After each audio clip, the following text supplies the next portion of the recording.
tingin upang di mo mapansin na may namit akong babae doon sa may dilim kagabi. Habang ako'y naglalakad sa iskinita, inalok ako ng kanyang katawang ibinigay. Sabi ko naman magkano, sabay kamot sa ulo, kasi alam ko sa sarili kong ako'y magkakatulog. Di naman ako papayag ng ganon, kaya sa aking wallet laging may nakaipit ako. Doon sa bandang dulo, doon tayo mag-usap sa dilaw na ilaw ng maraming mga kulisa, para doon na lang natin pag-usapan kung magkano. Sana magustuhan mo yung ihahain ko sa'yo. Ang sabi ko tara, o sige mauna ka, susunod na lang ako, iilawan lang kita. Dahan-dahan lang, di kabisado ang daan, baka mahulog sa mabaho na kanal.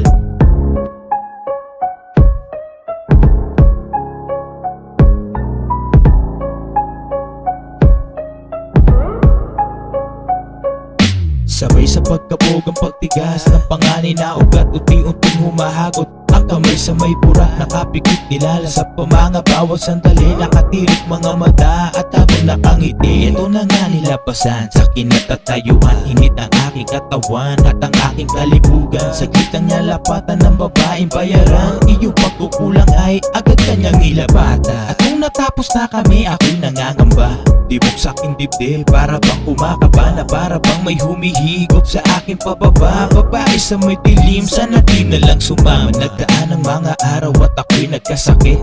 Bakit sa aking pag-ihi parang merong sumasabit dito sa bandang ulo, merong konting malakit. Eto na yata yung karma na kumakalabit.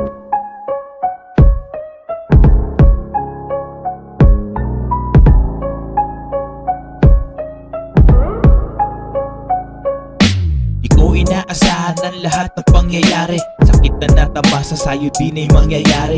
Ako'y lumuluhod sa sanang di na mapapawi, kasalanang nagawa, bakit ikaw ang umaani? Kaya aking mahal, sana ako ay mapatawad mo. Nakuha kong sakit pati sa'yo ay naigawad ko. Sa isang gabing saglitan ng aking pagloloko, habang sa'kin ikay nag-aantay doon sa aking pinto. Hindi ako karapat-dapat sa iyong pagmamahal, pag-ibig na nilaban at sa akin ay isinugal. Sabi mo pa nun ako'y bigay sa'yo ng may kapal, at tangi mo dalangin sa altar tayo ay ikasal. Ang sakit makitang ikaw ay magkakaganyan, unti-unti ka nagpaalam na ikaw na ay lilisan. Bakit ba ganun lahat tila mabilisan? Pangako ko sa'yo hindi kita malilimutan.